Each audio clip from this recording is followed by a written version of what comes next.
वही श्रीमन नारायण साक्षात श्री कृष्ण रूप में प्रकट हुए। उन्हीं श्री कृष्ण की 3 प्रधान शक्तियां हैं। भगवान श्री कृष्ण की 3 प्रधान शक्तियां हैं। एक है स्वरूप शक्ति, दूसरी है तटस्था शक्ति और तीसरी है माया शक्ति। सबसे पहली स्वरूप शक्ति, दूसरी तटस्था शक्ति और तीसरी माया शक्ति। माया शक्ति किसको कहते हैं?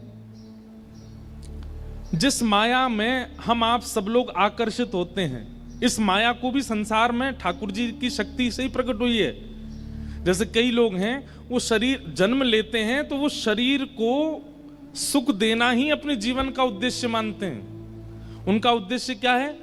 हमें खाना है, हमें सोना है, हमें ऐसा पहनना है, ऐसा पीना है। वो कहीं ना कहीं शरीर की इच्छा पूर्ति में ही अपना जीवन व्यतीत कर देते हैं। क्यों? क्योंकि उन पर माया शक्ति का प्रभाव होता है। उनके ऊपर माया शक्ति है, वो भी भगवान का स्वरूप है। अगर माया शक्ति नहीं होगी तो संसार कैसे चलेगा? गाड़ियों का शौक होना, फोन्स के शौक होना, बड़े बड़े ऐशो आराम होना, अपने सुख के लिए कुछ भी खाना, कुछ भी पहनना, कुछ भी पीना, कहीं भी घूमना, कहीं भी जाना, किसी से भी संबंध बनाना, ये सब माया कराती है और ये भगवान की शक्ति है, माया शक्ति। सब लोग बहुत सावधानी से सुनो। अच्छा, एक बात मैं कह दूं, ये माया शक्ति में, माया शक्ति की कृपा जिनके ऊपर होती है वो दत्त धाम में नहीं रह सकते। माया शक्ति वाले दत्त धाम में नहीं रह सकते, क्योंकि यहां तो देहाभिमान शून्य होना पड़ेगा, यहां तो देह के अभिमान से परे होना पड़ेगा, तभी आप यहां निवास कर सकते हो। तो भगवान की तीसरी शक्ति माया शक्ति, ये संसार के प्रति आकर्षण करने वाली ये माया शक्ति है। दूसरी ठाकुर जी की होती है तटस्था शक्ति। ये तटस्था शक्ति कौन सी होती है? जैसे मेरे सामने आपने बहुव्यंजन रखे और मेरे सामने दूसरी तरफ आपने सूखी दाल और रूखी रोटी रखी। एक तरफ बहुव्यंजन है और एक तरफ सामान्य भोजन है। दोनों को पाने की सामर्थ्य मेरे पास है, लेकिन मैं क्या पाता हूं ये मेरे ऊपर निर्भर करता है। सामर्थ्य दोनों पाने की है, मैं बहुव्यंजन भी पा सकता हूं, मैं सामान्य रोटी सब्जी भी पा सकता हूं, लेकिन मेरी इच्छा किस तरफ जाती है वो मेरे ऊपर निर्भर करता है। आंखों को देखने की, कानों को सुनने की, नासिका को सूंघने की, जीभ को चखने की, हाथों को पकड़ने की, पैरों को चलने की, त्वचा को स्पर्श की, ये सब शक्तियां जो हैं ठाकुर जी हम सबको शक्ति युक्त करके भेजते हैं, तटस्था शक्ति। लेकिन उससे उपभोग क्या करना है ये हमारे ऊपर है। हमारी सर्वांगीण इंद्रियों को जो शक्तियां उपभोग करने की प्राप्त होती हैं ये तटस्था शक्ति है। कई लोग महाराज जी ऐसा कहते हैं कि सब भगवान की कृपा से होता है, तो क्या व्यक्ति पाप भी ठाकुर जी की कृपा से ही करता है? व्यक्ति के चित्त में बैठ के ठाकुर जी पाप करवाते हैं?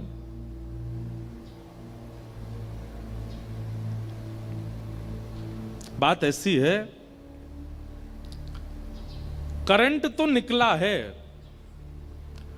अब उसका उपयोग करके या तो उससे बल्ब जला लो, या तो उससे पंखा चला लो, या तो उससे एसी चला लो, या तो कूलर चला लो, और या फिर उसका दुरुपयोग करके किसी के हाथ में पकड़ा दो, मर जाएगा।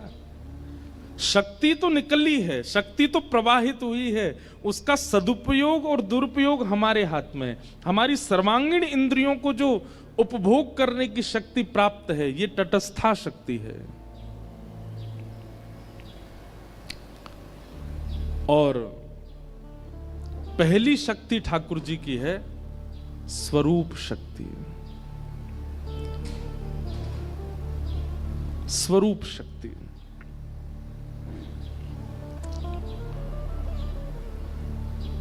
जहां स्वरूप में नाम, रूप, लीला और धाम चारों आते हैं। माया शक्ति जो है उसका उपभोग संसारी लोग करते हैं।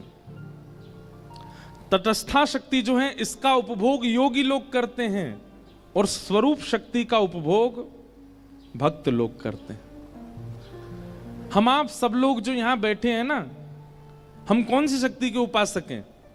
हम तीनों शक्तियों के उपासक हैं। हम माया शक्ति में भी पढ़े हैं, हम तटस्था में भी पढ़े हैं, और हम स्वरूप में भी पढ़े हैं। एक जगह स्थिर नहीं हुए। हम आप में से एकाध दो चार ऐसे हैं जिनकी एक ठौर होगी, या तो पूर्ण रूपेण माया में है, या पूर्ण रूपेण तटस्था में है, या पूर्ण रूपेण स्वरूप में है। अगर वाणी क्लिष्ट लगती हो तो क्षमा करना, पर यह समझना बहुत जरूरी है किशोरी जी के तत्व के लिए। भगवान की स्वरूप शक्ति ये प्रथम है, और स्वरूप शक्ति के भी 3 अंग हैं। भगवान की स्वरूप शक्ति किन किन रूपों में प्रकट होती है? तो उसमें पहला है संघनी शक्ति। संघनी का मतलब क्या है? ठाकुर जी के धाम, ये भगवान की संघनी स्वरूपा है, ये संघनी स्वरूप है। वृंदावन है, द्वारिका है, जगन्नाथपुरी है, बद्रीनाथ है, दक्षिण में श्रीरंगम है, श्रीनाथ द्वारा राजस्थान में है। अच्छा, ये तो है पृथ्वी के। और फिर इसके बाद जाओ तो वैकुंठ है, साकेत है, गोलोक है। ये भी भगवान के स्वरूप माने। जब वृंदावन भगवान का स्वरूप ही तो है। श्री जगन्नाथपुरी धाम भी जगन्नाथ भगवान का स्वरूप है। द्वारिका धाम भी द्वारिकाधीश का स्वरूप है। मतलब धाम भी भगवान का स्वरूप माना जाता है। स्वरूप के 3 रूप हैं। पहला संघनी स्वरूप, ये धाम के रूप में प्रकट होता है। बहुत सावधानी से सुनो। दूसरा है स्वरूप का रूप, संवित रूप, संवित स्वरूप। ये संवित स्वरूप कौन सा होता है? ज्ञान। कई बार आप धाम नहीं जाते, कई बार आप ठाकुर जी का प्रत्यक्ष दर्शन नहीं करते, लेकिन कथा में सुनाया गया जो ज्ञान है, उस ज्ञान से ही आपको ठाकुर जी का अनुभव होने लग जाता है। ये कथा, ये भी तो ठाकुर जी का स्वरूप है। वक्ता मंच से बोलता है, श्रोता को अनुभव होने लग जाता है। ये संवित स्वरूप है। और तीसरा स्वरूप है आह्लादनी स्वरूप, आह्लादनी शक्ति। समझ रहे हैं ना आप सब भावों को? 3 प्रकार की शक्तियां, उन 3 प्रकार की शक्तियों में प्रथम शक्ति स्वरूप शक्ति। उस स्वरूप शक्ति के 3 अंग हैं, संघनी, संवित और आह्लादनी। जिसमें संघनी स्वरूप जो है वो धाम का है, संवित स्वरूप जो है वो कथा का है, और आह्लादनी स्वरूप जो है वो प्रेम का है। कई लोग अपने जीवन में नाम जप धर्म केवल इसलिए करते हैं क्योंकि उनको धाम चाहिए। हमें वैकुंठ जाना है, हमें गोलोक धाम जाना है, हमें साकेत जाना है। वो अपने जीवन को पुण्यमय बना के रखते हैं ताकि मृत्यु के बाद उनको भगवत धाम की प्राप्ति हो जाए। वो ठाकुर जी के किस स्वरूप के अधिकारी हैं? संघनी स्वरूप।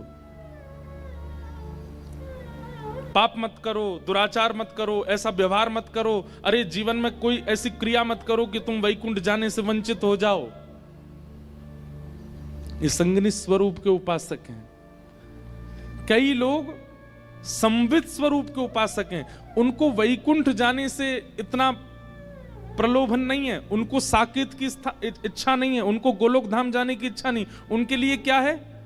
बोले पृथ्वी पर हमारा जन्म हुआ, यहीं कथा भागवत कीर्तन और उत्सव करके यहीं वैकुंठ प्रकट कर लो, यहीं साकेत का अनुभव कर लो, यहीं गोलोक धाम का अनुभव कर लो।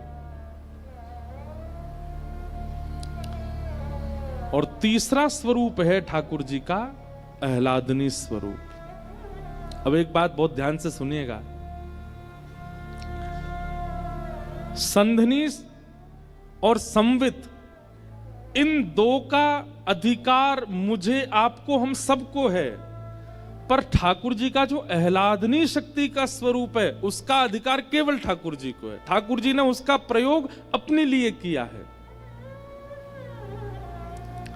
भाई हम सबका स्वरूप होता है कि हम कुछ अंश परिवार वालों के लिए रखते हैं, कुछ अंश मित्रों के लिए रखते हैं, कुछ अंश व्यवहार के लिए रखते हैं, कुछ अंश संसार के, और कुछ अंश अपने लिए भी तो रखते हैं। अभी तक हमने जितने नाम बताए, स्वरूप शक्ति, तटस्था शक्ति, माया शक्ति, संगनी शक्ति, संवित शक्ति, ये सब ठाकुर जी ने सबके लिए बनाई। एकमात्र एक ऐसी शक्ति है जिसको अपने लिए प्रयोग किया, आह्लादनी शक्ति। और वह आह्लादनी शक्ति कौन है? श्री कृष्ण का धाम संघनी शक्ति है, श्री कृष्ण का ज्ञान संवित शक्ति है, और श्री कृष्ण के भीतर उत्पन्न होने वाला आनंद, प्रेम, उन्माद, उत्साह, वो आह्लादनी शक्ति श्री राधा रानी, श्री किशोरी जी हैं।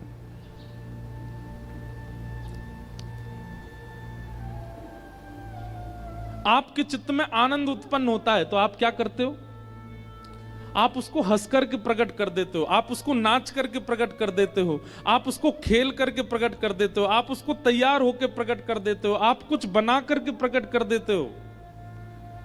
ठाकुर जी के चित्त में जब आनंद उत्पन्न हुआ तो ठाकुर जी हंसे नहीं, नाचे नहीं, ठाकुर जी ने कुछ बनाया नहीं, कुछ गाया नहीं। अपने उस समस्त आनंद को, जो नाचता भी है, जो गाता भी है, जो हंसता भी है, जो श्रृंगार भी करता है, जो सब प्रकार से आकर्षक है, ठाकुर जी का वह हृदय का आनंद ही किशोरी जी के रूप में प्रकट हो गया।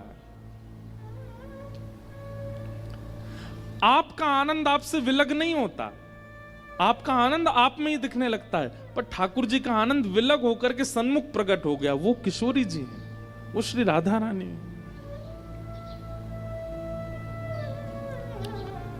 वो ठाकुर जी की आह्लादनी शक्ति।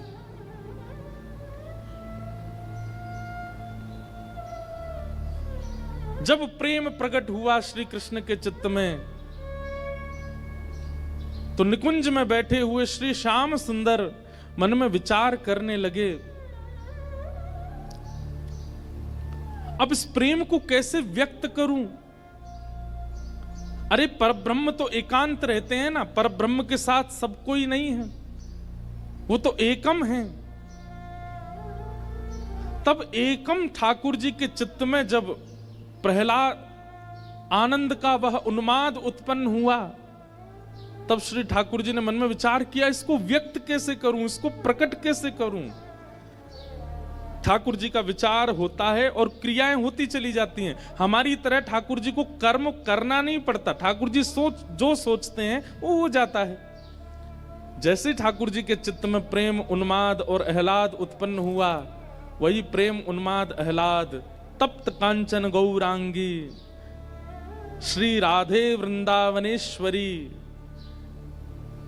कंचन जैसा गौर वर्ण, मृग जैसे नेत्र, मधुर मुस्कान, सुंदर अलकावली, अद्भुत श्रृंगार स्वरूप, और यह सब धारण करके जो श्री कृष्ण एक आनंद की स्थिति में जो जो व्यक्ति करता है, वह सारे भावों को अपने अंदर समेट करके श्री किशोरी जी का स्वरूप प्रकट हो गया ठाकुर जी के सन्मुख।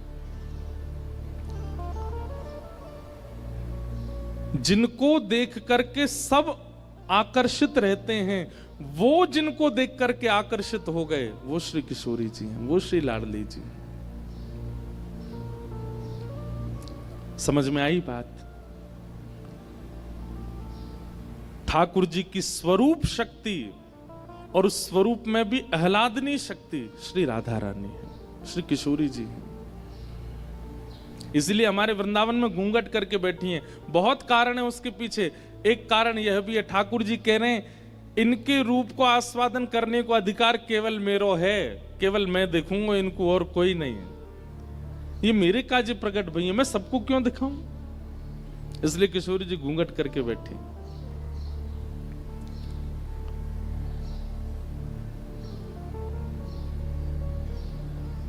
किशोरी जी का प्रादुर्भाव निकुंज में हुआ। अच्छा, हमारी श्री लाडली जी का प्राकट्य बरसाना में हुआ, ये बाद की बात है, पर श्री किशोरी जी और ठाकुर जी इन दोनों की लीला निकुंज में तो कल्प कल्पांतरों से चल रही है, आज से नहीं चल रही है।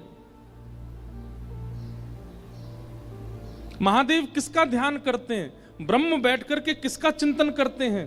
ये इंद्र कभी कभी तपस्या करने बैठता है, किसका चिंतन करता है? क्यों? नारायण तो इनके सामने हैं, भगवान तो इनके सामने साक्षात बैठे हैं, इनको चिंतन करने की आवश्यकता क्या है? मानव ध्यान करता है, मानव तपस्या करता है, ये बात समझ आई, पर देवता भी तपस्या करते हैं, वे भी ध्यान में जाते हैं। वो किसका ध्यान करते हैं? वो अपनी ध्यान धारणा समाधि के साथ उसी निकुंज में प्रवेश कर जाते हैं जिस निकुंज में श्री प्रिया प्रियतम विराजमान है।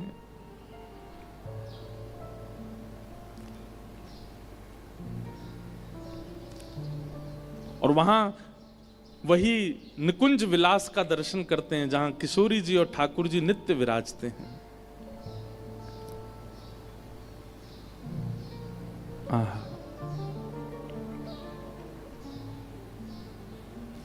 श्री कृष्ण पूरे जगत को आनंद देते हैं, पर श्री कृष्ण को आनंद देने वाली श्री राधा रानी है।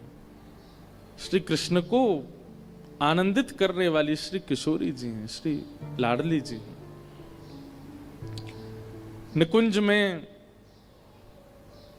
ठाकुर जी के चित्त से किशोरी जी प्रकट हुई।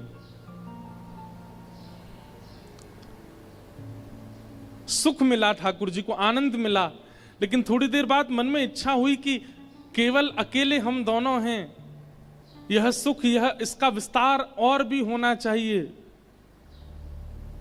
तो ठाकुर जी के चित्त से किशोरी जी प्रकट हैं और फिर किशोरी जी के चित्त से अष्ट सखियां प्रकट हैं।